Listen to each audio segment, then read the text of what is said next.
گانا چھوڑنے پر کچھ نصیحت ہے. اب ہے جو حدیث پاک وغیرہ وہ عرض کر لوں گا. گانے سے مراد ایسے اشعار ہیں جن میں دنیاوی محبوبوں کی محبت کے مضامین ہوں اور ساز و موسیقی ہو. اللہ اور اس کے رسول کے محبت کے اشعار یا وہ اشعار جس میں خلاف شریعت مضمون نہ ہو، اس کے ساتھ ساز موسیقی نہ ہو تو جائز ہے. ان کا نام جو گانا رکھے گا وہ نمبر 1 کا بیوقوف ہوگا. گانے کا حکم.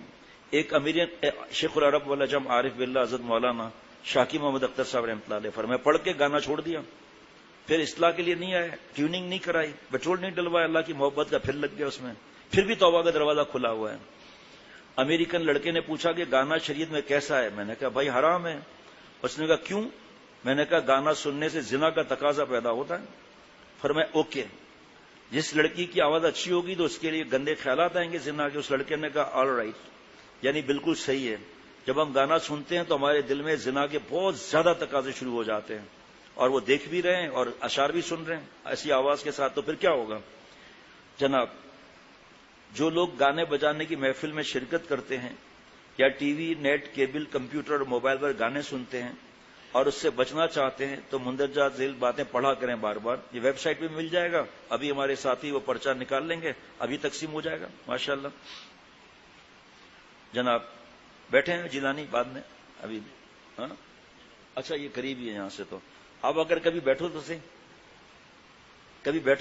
کیسے کیسے مشورہ روم، کوئی کسی اسٹیج پر کوئی پیسہ نہیں ہے، نہ شروع میں نہ درمیان میں نہ آخر میں، نہ ان سے ہم ہدیہ لیتے ہیں کوئی بھی. تو مٹھائی کا ڈبہ بھی منع کر دیتے ہیں. بھائی آپ کو بچایا کس نے؟ اللہ نے. پھر مٹھائی کا ڈبہ کس بات کا؟ اللہ کو خوش کرنا ہے. حرام عشق کس طرح چھوٹے گا؟ گندے خیالات کے سب کے پرچے اور کتابیں ہیں ماشاءاللہ. حرام عشق والے تو اتنے آتے ہیں جو اللہ کا عذاب ہے کہ آپ پوچھو مت. آپ یہ گانا بجانا کیسے چھوٹے؟ پھر یہ ہمارے ساتھیوں نے کمپیوٹر میں سب سیٹ کیا ہوا ہے، کیونکہ زیادہ ای میل آتے ہیں کئی ملکوں سے اور شہروں سے. یہ ہے فٹافٹ اٹیچ کرو بھائی، گانے کے بارے میں پیپر اٹیچ کریں. جوانی برباد کر رہا ہے، پیپر اٹیچ کریں، کتاب بھی اٹیچ کریں. چلو جی، صدقہ جاریہ شروع ہو گیا. جناب اب سننا ذرا. نمبر 1، جناب نبی کریم صلی اللہ علیہ وسلم کا ارشاد ہے کہ گانا سننا گناہ ہے، اس کے پاس بیٹھنا فسق ہے، اور اس سے لذت حاصل کرنا کفر ہے. کافر وہ نہیں. جناب نبی کریم صلی اللہ علیہ وسلم نے فرمایا، جو شخص گانے والی عورت کے پاس گانا سننے کی غرض سے بیٹھتا ہے تو اللہ تعالیٰ قیامت کے دن اس کے کانوں میں سیسا پگھلا کر ڈال دے گا. اللہ تعالیٰ، وہ کیسا سیسا ہوگا وہ؟ کوئی کہتا ہے میں تو گانے والی عورت کے پاس نہیں بیٹھتا ہوں. تو جو ناچ دیکھنے جاتے ہو وہ، جو شادیوں کے اندر عورتیں آتی ہیں وہ، اور جو موبائل میں لڑکیاں ہیں وہ جو گلے سے لگائی رکھی ہوئی ہیں وہ کیا ہے؟ پھر اس کو سرچ کر کے اس سے جو تعلق لگاتے ہو، لاکھوں روپے خرچہ کرتے ہو، یہ کیا ہے؟ آج تو ہم داڑھی رکھ کر جو ہے موسیقی والے نعتیں سنتے ہیں، خوبصورت لڑکوں کو دیکھتے ہیں. اللہ معاف فرمائے. پھر کیا ایکو ہے؟ ایکو ہے پھر ناچنے کا دل کیوں کر رہا ہے بھائی؟ کون سا یہ ایکو ہے؟ ٹھیک جی، ہمیں سوچنا چاہیے کہ اگر گانا اچھی چیز ہوتا تو اس پر اتنی سخت وعیدیں کیوں آتی؟ اس سے یہ بھی پتا چلتا ہے کہ گانا باتفاق امت کے حرام ہے.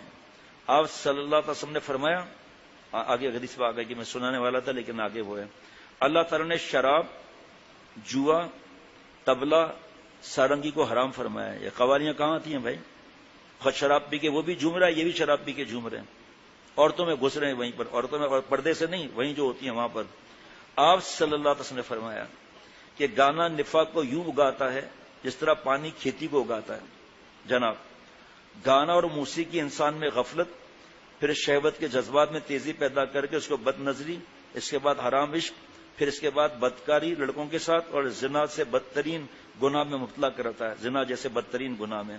جناب نبی کریم صلی اللہ علیہ وسلم کا ارشاد ہے کہ قیامت کے روز اللہ تعالیٰ خود اعلان فرمائیں گے، کہاں ہیں وہ لوگ جو اپنے کانوں کو مزاحیہ شیطان یعنی گانا گانے والی عورتوں، ڈھول باجے سے بچا کر رکھتے تھے؟ فرشتوں اس کو مجمع سے الگ کرو جو ان سے بچتے تھے. وہ فرشتے ان کو مشک اور عنبر کی وادیوں میں بٹھائیں گے. وادی کیا ہوتی ہے جو بچتا ہے ان چیزوں سے؟ اللہ تعالیٰ اس کو مشک اور عنبر کی وادیوں میں بھیج دیں گے. پھر اللہ تعالیٰ اپنے فرشتوں کو حکم دیں گے کہ ان کو میری تسبیح و تحمید سناؤ. فرشتے ایسی خوبصورت آواز کے ساتھ رب العالمین کی تسبیح و تحمید سنائیں گے کہ سننے والوں نے ایسی آواز کبھی نہیں سنی ہوگی. کیا بات ہے، سبحان اللہ، کہ اللہ فرشتے ان کو مشک اور عنبر کی وادیوں میں بٹھائیں گے. عارف باللہ حضرت مولانا شاہ حکیم محمد اختر صاحب رحمۃ اللہ علیہ سے کسی نے پوچھا، ذرا غور سے سننا، حضرت ہمارے دوست کہتے ہیں موسیقی روح کی غذا ہے۔ حضرت والا نے غم زدہ ہو کر طنزاً فرمایا جی ہاں واقعی موسیقی روح کی غذا ہے۔ غور سے سننا، انشاءاللہ مزہ آئے گا میرے پیارے بھائیوں، میرے شیخ آپ کو یاد آئیں گے کہ حضرت ہمارے دوست کہتے ہیں، بوڑھے بھی ہیں کوئی بھی ہے لیکن کالج میں یہ موسیقی روح کی غذا ہے۔ طنزاً غم زدہ فرمایا جی ہاں صحیح کہہ رہا ہے، لیکن کون سی روح؟ ناپاک روح کی غذا ہے یہ۔ اگر موسیقی، پتہ نہیں آگے لکھا ہے نہیں لکھا، اگر موسیقی غذا ہے روح کی تو جب مر رہا ہے تو اس کے سامنے ڈیک لگاؤ نا بڑا بھائی، اس کے پسند کے گانے لگاؤ نا، کیا کہے گا پتہ ہے؟ بد دعا دے گا، 2.5 کلو کی گالی دے گا، بدبخت میں مر رہا ہوں تو گانے لگا رہا ہے، کہ آپ نے خود تو کہا تھا کہ موسیقی روح کی غذا ہے۔ مہندی مایوں صحرا بندی، کرک کلب میں بدماشیاں، بے حیائیاں، ذلت کے ناچ گانے، شراب، کسی کا انتقال ہو گیا، بتاؤ سب یہ سب چیزیں ہوں گی؟ بتاؤ نا بھائی یارو، نہیں، یا سادگی سے کریں گے یا ایکسٹینڈ کر دیتے ہیں ڈیٹ کو، اس وقت کچھ بھی نہیں ہوگا۔ اور کسی کا انتقال ہو جائے، نماز لوگ پڑھیں گے نہیں پڑھیں گے، تلاوت کریں گے نہیں کریں گے، ذکر کریں گے نہیں کریں گے، حج پر فلائٹ ہے جائیں گے نہیں جائیں گے، عمرے کی فلائٹ ہے جائیں گے نہیں جائیں گے، نماز پڑھیں گے ہی نہیں پڑھیں گے۔ اس کا مطلب یہ چیزیں اللہ کا پیار دلانے والی ہے۔ کیوں بند کیا؟ ایسے واقعات آپ کے وہاں پر خاندان میں پڑوس میں ہوئے ہوں گے کہ نہیں بھائی اب کچھ ناچ گانا نہیں ہوگا، سادگی سے کرتے ہیں، اب سدھر گئے جناب۔ فرمایا جی ہاں لیکن ناپاک روح کی غذا ہے، گانا سننے کی وجہ سے روح گندی ہو جاتی ہے، اور جن کی روح نیک اور اللہ والی ہوتی ہے اس کی غذا تو اللہ تعالیٰ کی اور حضور صلی اللہ علیہ وسلم فرما برداری ذکر ہے، وہ اس سے مست رہتے ہیں۔ نام لیتے ہی نشہ سا چھا گیا، ذکر میں تاثیر دور جام ہے، وعدہ آنے کا شب آخر میں ہے، تہجد وعدہ آنے کا شب آخر میں ہے، صبح سے ہی انتظار شام ہے، صبح ہی سے انتظار۔ ڈھول کیا ہے یہ بھائی؟ جسم تھڑکنے کا نہیں دل چاہتا؟ یہ پتہ نہیں ابھی 3-4 دن سے بمباری نہیں ہو رہی شادی حال میں، باقاعدہ بمباری کا سٹائل ہوتا ہے، اور سڑک پر کھڑے ہو کر عورتیں ناچ رہی ہیں، مرد ناچ رہے ہیں، شہنائیاں بج رہی ہیں۔ کیوں؟ رب کی ڈھیل ہے میرے آپ پر، ہمارے پر اللہ نے ستاریت کا، اس کا تو فائدہ اٹھائے نا، اللہ سے جڑے نا کہ اللہ ہماری طرف سے خطا ہی خطا، آپ کی طرف سے عطا ہی عطا۔ لوگ مذاق اڑائیں گے، ابے تبے، یہ جملے بڑے مشہور ہیں، ابے کیا فائدہ ہے، ارے مولوی کے چکر میں آ گیا کیا؟ نہیں نہیں نہیں نہیں، میں تو آپ صلی اللہ علیہ وسلم کی محبت کے چکر میں آیا ہوں۔ میں بے چین رہتا تھا، پریشان رہتا تھا، جنہوں نے ڈیلیٹ کرائے ان سے پوچھو جناب۔ جمعرات کو عشاء کے بعد رش کتنا ہوتا ہے، جمعے کو نماز کے بعد، اتوار کو کل انشاءاللہ تعالی ظہر کے بعد دیکھنا کہ خاص صاف کہتے ہیں اندر ڈیلیٹ کر دو۔ اب یہ انشاءاللہ دعا کریں، کل بھی سنا دوں گا۔ اور فرمایا جو لوگ اس طرح کہتے ہیں کہ اگر ان کی بیماری یا مرنے کے وقت میں کوئی وہ بتا دیا، یہ تصور کریں کہ اللہ تعالیٰ قیامت کے دن جب کانوں میں سیسا پگھلا کر ڈالیں گے تو کتنی رسوائی ہوگی، اللہ رب العزت کو کیا جواب دیں گے، حضور صلی اللہ علیہ وسلم کو کیا منہ دکھائیں گے۔ ایسا لگتا ہے ہمارے سارے چہیتے، حضرت کا ہی ملفوظ ہے، لندن میں، یو کے میں اور کینیڈا امریکہ میں ہیں، اور ہم ہمارے ایسے چہیتے ہیں کہ ان کی بات مانیں۔ ایسا لگتا ہے مدینہ شریف میں ہمارا کوئی بھی نہیں ہے، ایسا لگتا ہے مدینہ شریف میں اللہ کا پیارا کوئی بھی نہیں ہے، ایسا لگتا ہے کہ آپ صلی اللہ تعالی وسلم سے میرا کوئی تعلق نہیں ہے۔ دل میں رونا آئے گا یہ جملے سن کر۔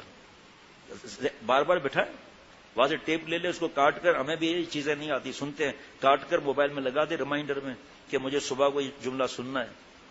ایسی نقل کرتے ہیں جیسے سارے چہیتے ہمارے وہاں ہیں۔ اچھا جی، اگر آپ صلی اللہ علیہ وسلم نے صرف اتنا کہہ دیا کہ میں تو گانے بجانے کے آلات کو توڑنے کے لیے آیا تھا حدیث شریف، اور گانے بجانے کو حرام کیا تھا، تم نے کیوں سنا؟ کیا جواب ہوگا؟ جس کی شفاعت کے خاطر ہم جی رہے تھے، جو ابھی سنا حدیث پاک، اور ان کی شفاعت سے محروم رہے تو کیا ہوگا؟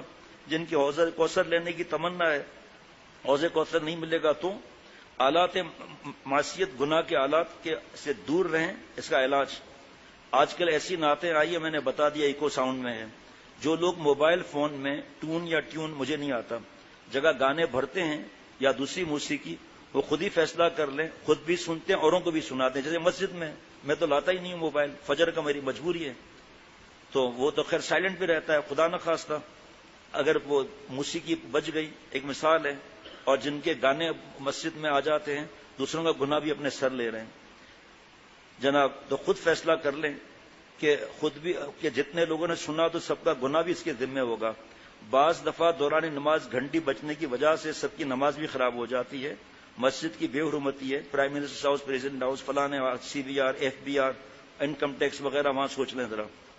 فرشتوں کو بھی تکلیف پہنچتی ہے، لہذا ایسی گھنٹی نہ لگائیں، کیونکہ کبھی بھول گئے اور موبائل بجنے لگا تو گانے کی وجہ سے مسجد کی بے حرمتی تو نہیں ہوگی نا اس وقت. بس آخری بات، مفتی امجد صاحب حضرت دامت برکاتہم ساؤتھ افریقہ سے حضرت کے پاس آئے، عمرہ کیا، مسجد نبی میں جگہ ملی، پہلے صف میں جگہ ملی. امام صاحب مائک کتنے لگے ہوتے ہیں، حساس کتنے ہوتے ہیں، سانس کی آواز بھی آ جاتی ہے. دائیں بائیں سیکورٹی، پیچھے دائیں بائیں سیکورٹی، اور 2-3 آدمیوں کے بعد حضرت کو جگہ ملی. حضرت کو سنا رہے تھے، رو رہے تھے، ایسا پتہ نہیں کیا ہوا. حضرت ایک صاحب موبائل بند کرنا بھول گئے. کبھی غلطی ہو جائے مفتی صاحب سے پوچھ لو موبائل کس طرح بند کر سکتے ہیں. میں مسائل نہیں، آپ حیران ہو گئے ہیں موبائل بند کر سکتے ہیں. وجہ طریقہ نہیں بتاؤں گا کیونکہ مجھے کیا معلوم کل کیا فتویٰ جاری ہوا. حضرت ایک آدمی جو ہے موبائل بند کرنا بھول گیا تھا، اس کے موبائل میں گانا بجا تو آگے اسپیکر تھے، انہوں نے کیچ کر لیا. پورے مسجد نبوی صلی اللہ علیہ وسلم میں گانا گونج رہا تھا. امام صاحب سسکیوں سے رو رہے ہیں، نمازیوں کی چیخوں کی آوازیں آ رہی ہیں. کب میرے دل میں ایسا تھا کہ میں مر جاؤں گا. کیوں؟ پیچھے آپ صلی اللہ علیہ وسلم آرام فرما رہے ہیں، بالکل پیچھے آپ صلی اللہ علیہ وسلم حیات ہیں. وہاں سے آتی ہے کھانے کو اور نماز وغیرہ، وہ عبادت دوسرا معاملہ ہے اس میں، لیکن سنتے ہیں صلاۃ والسلام سنتے ہیں وہاں. یہاں سے درود شریف پڑھنا ہے. سب مسجد رو رہی تھی، سسکیوں کی آوازیں چاروں طرف. اس ظالموں یہود و نصارہ نے ہمارے پیارے نبی صلی اللہ علیہ وسلم کے دکھانے کے لیے کیا چیز بنائی. ہم کیوں استعمال کرتے ہیں یہ چیزیں؟ کیوں اس میں تلاوت نہیں رکھنی چاہیے؟ کیوں اس میں اشعار نہیں رکھتے؟ اللہ تعالیٰ مجھے سب کو عمل کی توفیق عطا فرمائے.